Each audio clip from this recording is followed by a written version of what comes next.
বাংলাদেশের ইতিহাসের সবচেয়ে সফল রাষ্ট্রনায়ক ছিলেন শহীদ প্রেসিডেন্ট জিয়াউর রহমান। এবং জিয়াউর রহমানের সময় উনি ওনার ৩.৫-৪ বছরের আমলে বারবার কাজে কর্মে কথায় এবং আচরণ দিয়ে প্রমাণ করে দিয়েছেন যে এই বাংলাদেশের লাল সবুজের পতাকার প্রধানতম শত্রু কারা, কাদের বিরুদ্ধে, কোন শকুনের চোখ রাঙানির বিরুদ্ধে বারবার আমাদেরকে লড়াই করতে হয়েছে, কোন শকুনরা আমাদের সীমান্তে আমাদের শ্রদ্ধার অংশদার হয়ে বন্ধুরূপে বারবার এসে চিলের মতো করে শিকার করে আমার সম্পদ নিয়ে যায়, কোন শকুনরা বাংলাদেশে ভিন্ন ভিন্ন নামে ট্রানজিটের নামে আমার স্বাধীনতাকে ক্ষুণ্ণ করে, কোন শকুনেরা চিল হয়ে আমার দেশে ট্রানজিটের নামে এপার থেকে ওপার তার সম্পত্তি ধারণ করছে। 1 টাকা ট্রানজিট ফি দেওয়া যারা সম্মানজনক মনে করে না, সেই শকুনদেরকে শহীদ প্রেসিডেন্ট জিয়াউর রহমান বারবার এই দেশের মানুষকে স্মরণ করিয়ে দিয়েছিলেন। ঠিক একইভাবে গত বছরের ৩৬ দিনের আন্দোলনে বাংলাদেশের দামাল ছেলেরা বাংলাদেশের টেকনাফ থেকে তেতুলিয়া পর্যন্ত, রূপসা থেকে পাথুরিয়াতে, প্রান্তে প্রান্তে মহল্লায় মহল্লায় আবাবিলের মতো আসমান থেকে নেমে এসে আবু সাইদ হয়ে বুক চিতিয়ে বলে দিয়েছিল, দিল্লির আধিপত্যবাদকে আমরা মানব না, আগেও মানি নাই, ভবিষ্যতেও মানব না। এই মানানোর প্রশ্নে শুধু মানিকগঞ্জ না, বাংলাদেশের কোন স্বাধীনতাকামী, কোন সুপুরুষ, কোন আবু সাইদের উত্তরসূরিরা কোনদিন মুগ্ধের মতো পানি দিতে দিতে বুকের তাজা রক্ত দিয়ে দেবে, কিন্তু লাল সবুজের পতাকাকে বুক থেকে মাটিতে ফেলে শকুনের গায়ে দিয়ে দিবে, এটা হতে দেবে না। আমরাও দেব না ইনশাআল্লাহ, মানিকগঞ্জবাসীও দেবে না। এটাই হচ্ছে ৩৬ জুলাইয়ের নতুন বাংলাদেশ। এই বাংলাদেশের নাম হচ্ছে বাংলাদেশ ২। এবং সেই বাংলাদেশ ২ গড়ে যেই যেই ব্যানারে কাজ করছেন, যেই যেই রাজনৈতিক দলই আপনি থাকেন, আমাদের মোদ্দা কথা হচ্ছে এই বাংলাদেশ রাষ্ট্রের শত্রু প্রশ্নে কোনো আপোষ হবে না, দিল্লির আধিপত্যবাদ প্রশ্নে কোনো আপোষ হবে না। সে কংগ্রেসের নামে আসুক আর বিজেপির নামে আসুক, সে গান্ধী পরিবারের নামে আসুক আর মোদির নামে আসুক, এই ব্যাপারে বাংলাদেশের স্বার্থ আমরা এক কানা করি পর্যন্ত আপোষ করতে প্রস্তুত নয়। শুধু ১৪০০ শহীদ না, ১৪,০০০ শহীদ না, ১৪ লক্ষ শহীদ, ১৪ কোটি মানুষ বুক চাতায়ে আবু সাইদ হয়ে ফিরে আসবে, আবু তাহের ফিরে আসবে, শহীদ সাদ হয়ে ফিরে আসবে। তারা শুধু মানিকগঞ্জ না, বাংলাদেশের ৬৪ জেলার স্বাধীনতা, সার্বভৌমত্ব, জাতীয় স্বার্থ, আত্মমর্যাদা, আমার প্রত্যেকটা ইঞ্চি মাটি কণা তারা আপোষ দিয়ে রক্ত দিয়ে ধরে রাখবে। এটাই হচ্ছে ৩৬ জুলাইয়ের আকাঙ্ক্ষা এবং নতুন বাংলাদেশ গড়বার যেই প্রত্যয়, সেই প্রত্যয়ের নাম হচ্ছে বাংলাদেশ ২।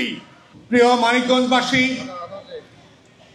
গণ অভ্যুত্থান হয়ে যাওয়াটা যেমন বাংলাদেশের ইতিহাসের শত শত বছরের আমাদের গৌরব গাথার অংশ, ঠিক একইভাবে মাথায় রাখতে হবে যে এই বাংলাদেশটাকে আমরা কিভাবে আগামী বছরগুলোতে, আগামী দশকগুলোতে, আগামী শতবর্ষে কিভাবে স্বাধীন রাখতে পারি। মাথায় রাখতে হবে আজাদির লড়াইতে সফল হওয়ার ইতিহাস যেমন আছে, আজাদি হারিয়ে পরাধীন হওয়ার ইতিহাসও কিন্তু পৃথিবীর মানচিত্রে আছে। বেশি দূরে যেতে হবে না, ভারতের ভিতরে সিকিমের দিকে তাকান, ৭৫ পর্যন্ত তারা কিন্তু স্বাধীন রাষ্ট্র ছিল। হায়দ্রাবাদের দিকে তাকান, শত শত বছর ধরে এই ভারতবর্ষের সবচেয়ে ধনী মহারাজা ছিল। ভূপালের দিকে তাকান, বিহার স্বাধীন রাষ্ট্র ছিল। পাঞ্জাবের দিকে তাকান, স্বাধীন প্রভিন্স ছিল। জুদানগরের দিকে তাকান, গোয়ার দিকে তাকান। এইরকম শত শত প্রিন্সলি স্টেট কিভাবে গত ১০০ বছরের ভিতরে, গত ৮০ বছরের ভিতরে ভারত কিভাবে দখল করে নিয়েছে, সেই ইতিহাস যদি আপনি না জানেন তাহলে মনে রাখবেন নিজের অজান্তে আপনার স্বাধীনতা বিক্রি করে দেবে আপনার ভোটে নির্বাচিত এমপি মন্ত্রীরা। বিভিন্ন ব্যানারে ব্যানারে আসবে, জাতীয়তাবাদের কথা বলবে, ইসলামী মূল্যবোধের কথা বলবে, আবার আওয়ামী রাজনীতির বিনির্মাণের কথাও বলবে। এসালামের টাকা শুধু হাসিনা খায় না, বাংলাদেশের বর্তমানের অনেক রাজনৈতিক দলের অনেক রাজনৈতিক নেতারাই এসালামের টাকায় ব্যবসা করছেন, খাচ্ছেন, যাচ্ছেন, ছেলে মেয়েদেরকে দেশে বিদেশে পড়াচ্ছেন। অতএব এই জায়গাতে মাথায় রাখতে হবে 1757 সালের 23শে জুন কিভাবে এই স্বাধীন নবাবী বাংলার পতন ঘটেছিল।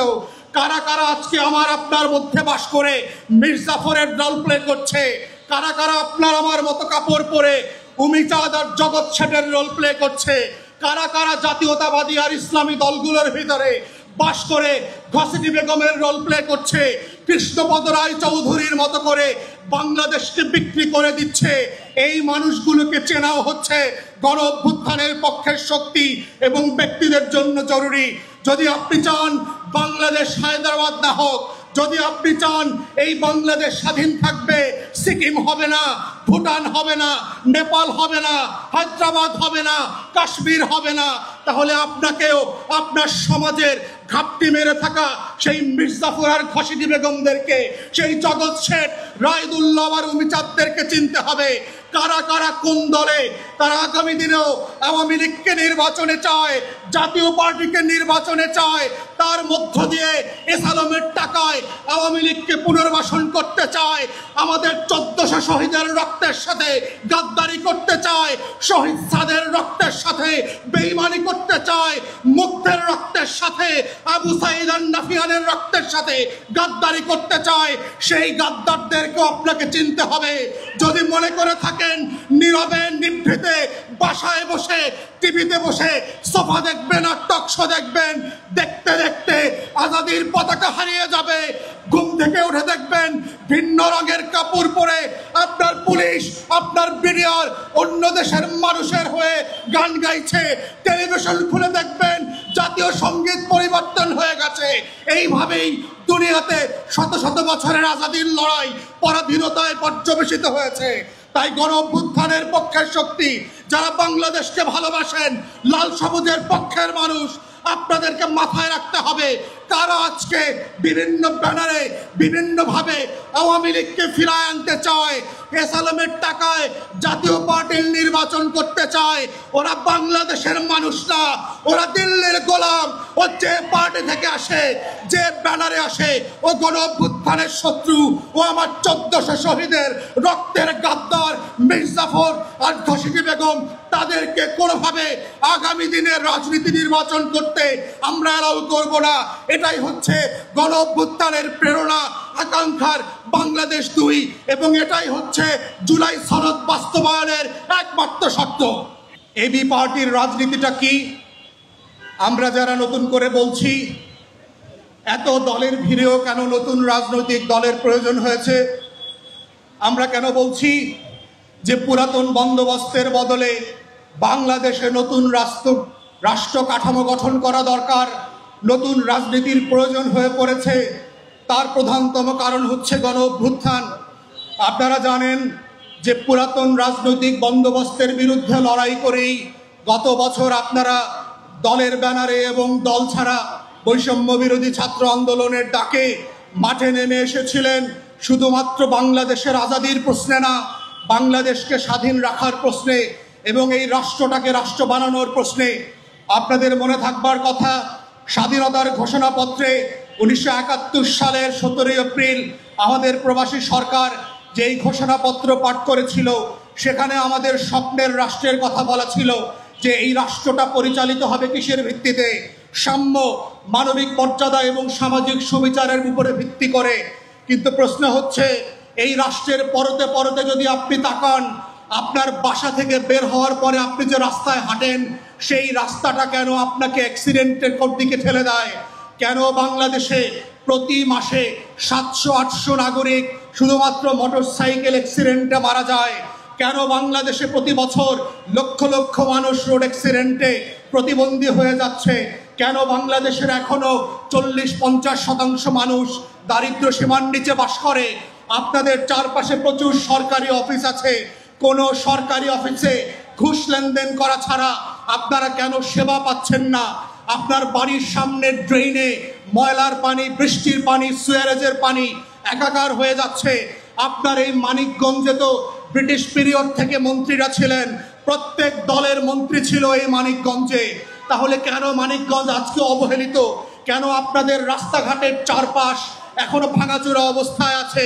কেন মানিকগঞ্জের স্কুল কলেজের বেহাল দশা? কেন মানিকগঞ্জের প্রত্যেকটা পরিবারে আজকে বেকারত্বের অভিশাপ ঘুরছে? মাদক কেন? এইখানে মাদক এবং চাঁদাবাজিতে সিন্ডিকেটে ভরে গেছে। আপনাদের খোলা জায়গাগুলোতে মাদকের সংসদ বসে, সংসদের চকি বসে, ওই চকিতে ঘুষের আর লেনদেন হয় রাতের বেলার চাঁদার। এইরকম বাংলাদেশ গড়বার জন্য তো এই বাংলাদেশ রাষ্ট্র স্বাধীন হয় নাই। অতএব এই সাম্যটা কোথায়?